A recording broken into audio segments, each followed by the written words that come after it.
those residents are very concerned about it. So I wonder if we could put in, you know, there have been a few people have put objections in, but supported by the parish council, it might help. Thank you for that. Yeah. I'll bring John in and then Sarah and then... I'm just noting that the deadline was 4th for the 1st, 2024, which is already passed. That's passed, so I'm requesting an extension, so we've got to the 17th, so Wednesday, to see if we wanted to add a comment. okay.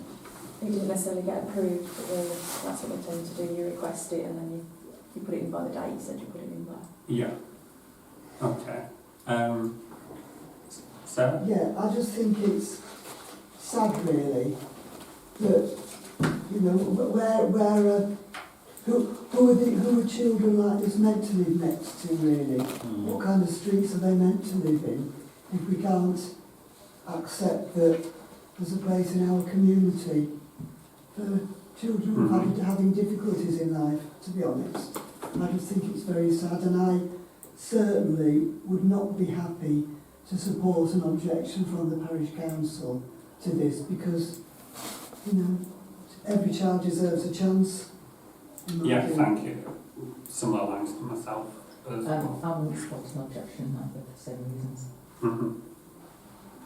Any other... Are the people that are asking for this, are they presently the owners, and have they been living in this house? It's not clear. It was sold recently, and so it would appear, but that it's been bought by this organisation specifically for that purpose.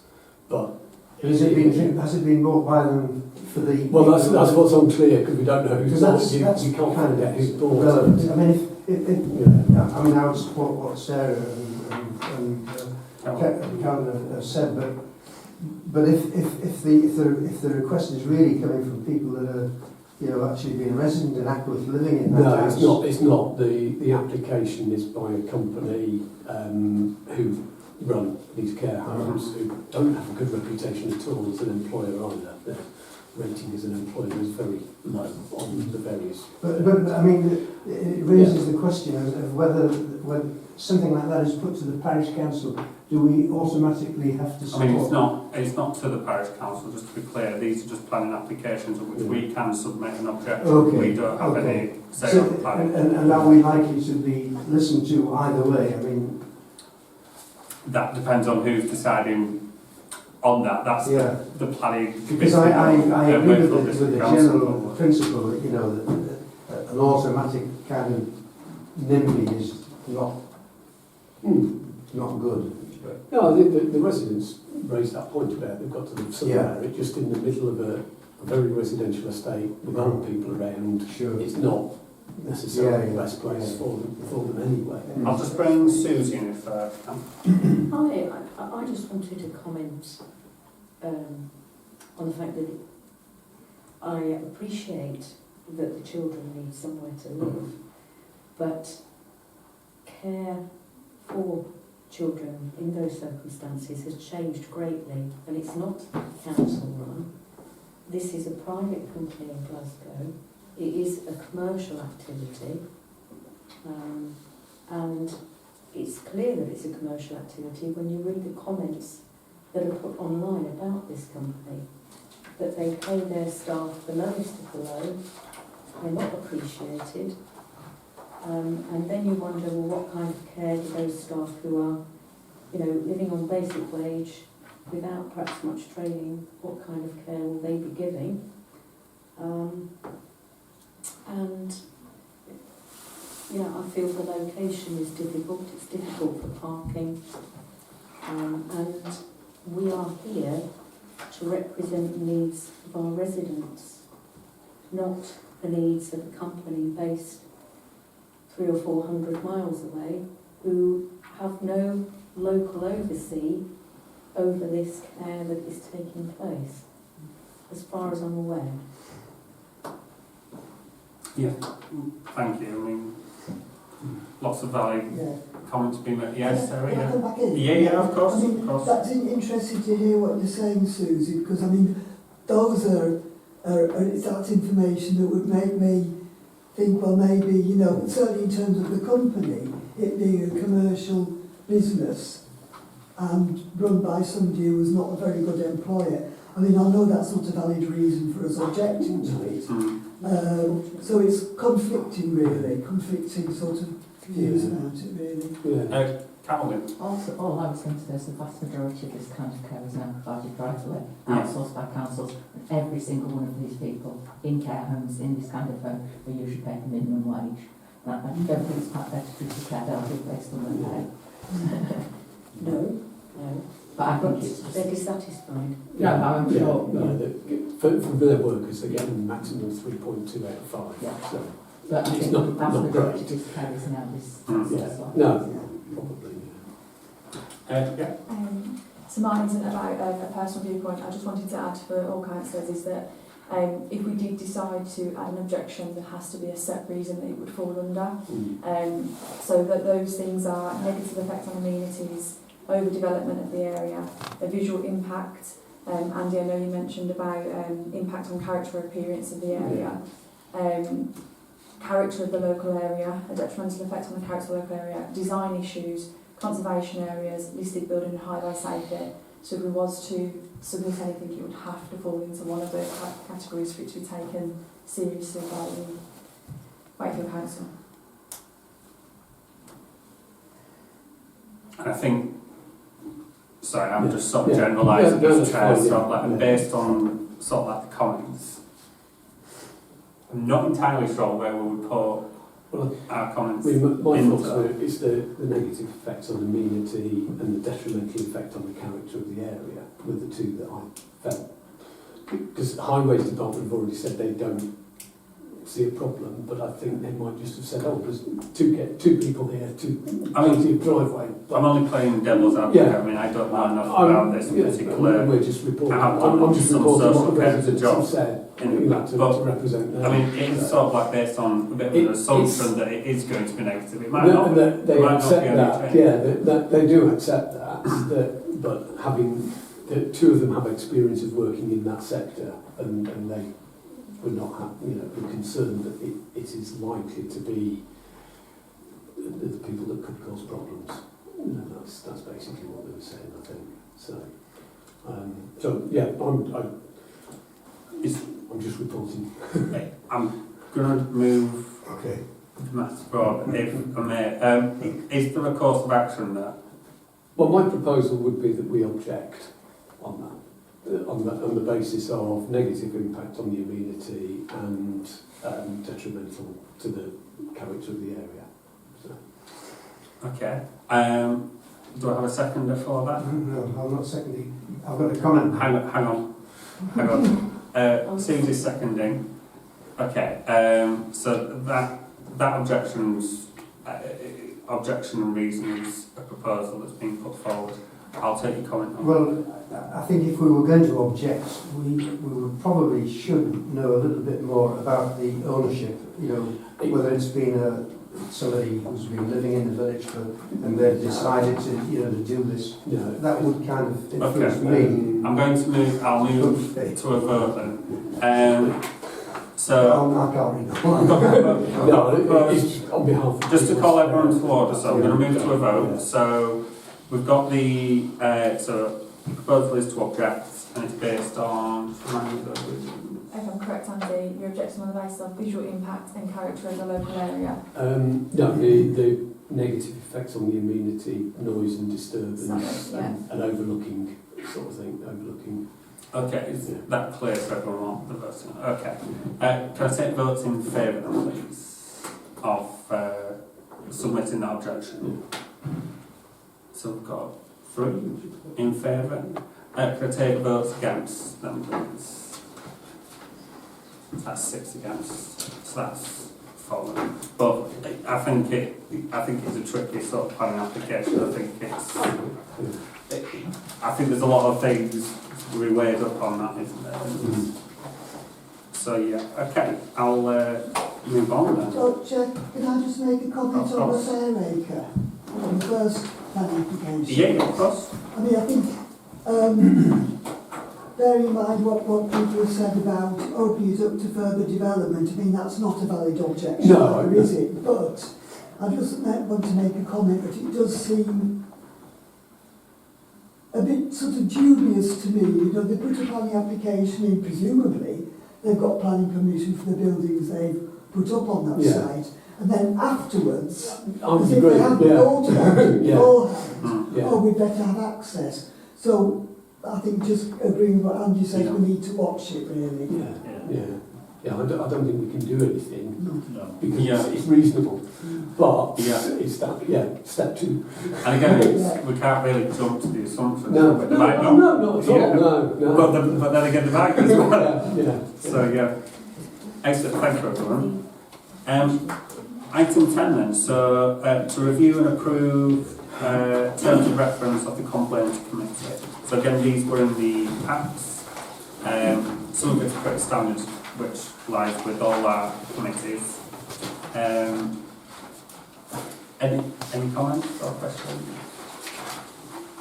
Do I have a proposer and a seconder for accepting the approving these terms of reference?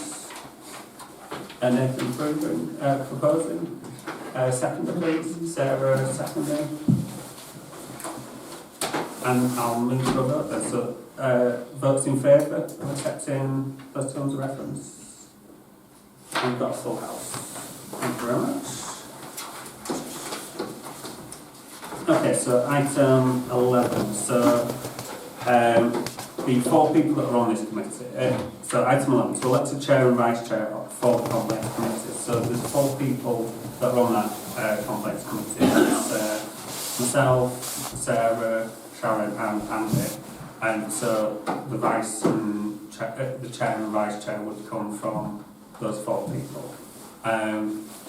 Are there any proposals? Can I just ask for clarification, Chair? Yes. In the terms of reference, number 9, it says the chair will be appointed by the full council, but item 11 on the agenda is asking us to appoint a chair and a vice chair.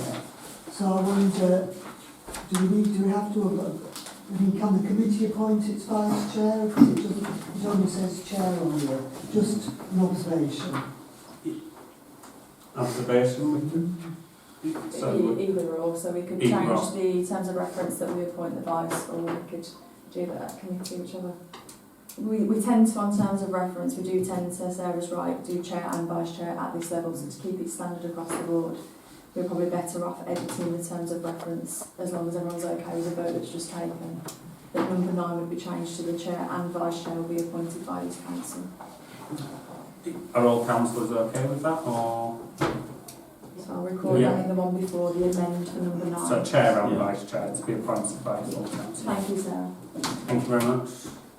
Okay, so that keeps item 11.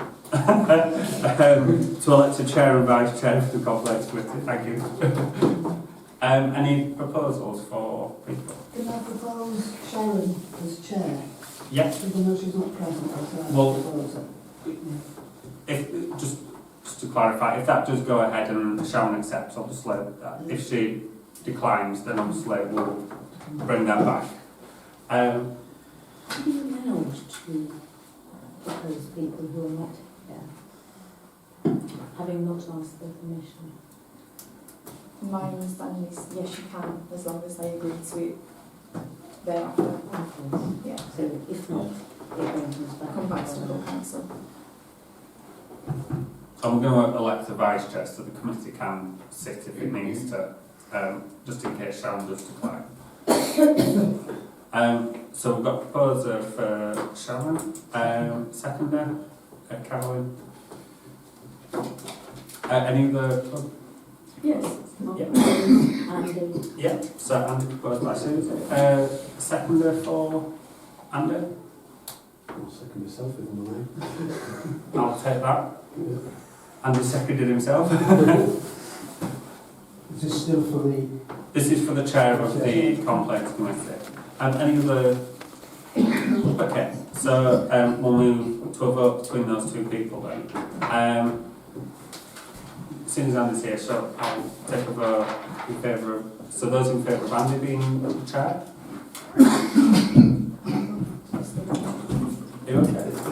Yeah. There's some water in the kitchen, so Yeah. I'll hold on until we just get to that.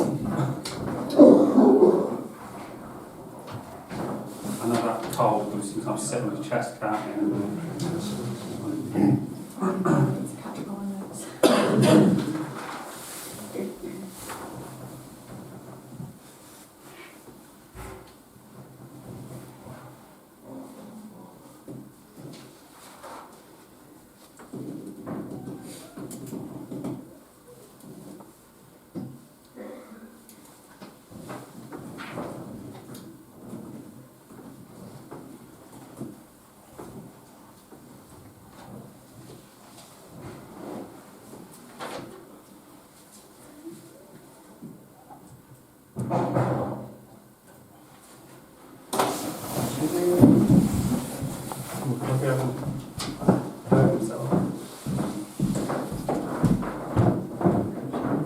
I don't know, we just heard a bang.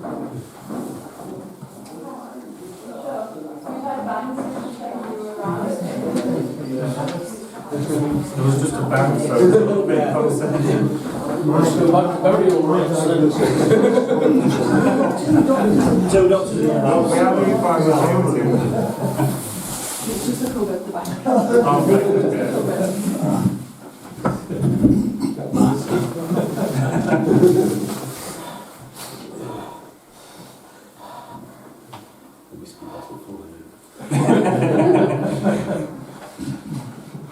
He has told us to carry on, but as we're at a vote, I don't think it's probably Yeah, right. I Just wait, yeah.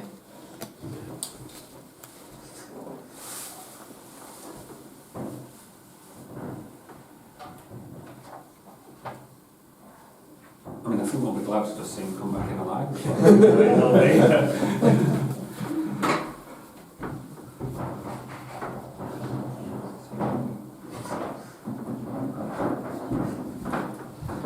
Are we all good? Sorry about that. You're all right, no problem. You're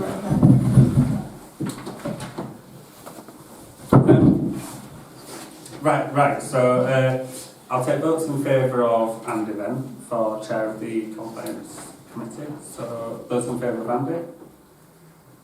3. Votes in favour of Sharon? Got 6. Obviously she might decline, so we might have to bring this back to full council. So Sharon's been proposed, assuming she accepts that. So vice chair, proposals for vice chair then please. So, Can I propose Martin? yeah. Seconder for Nathan seconding. So that's mine in forward. Any other proposals? Susie? Andy? Thank you. Seconder for Andy? Stephen seconding. Any other proposals?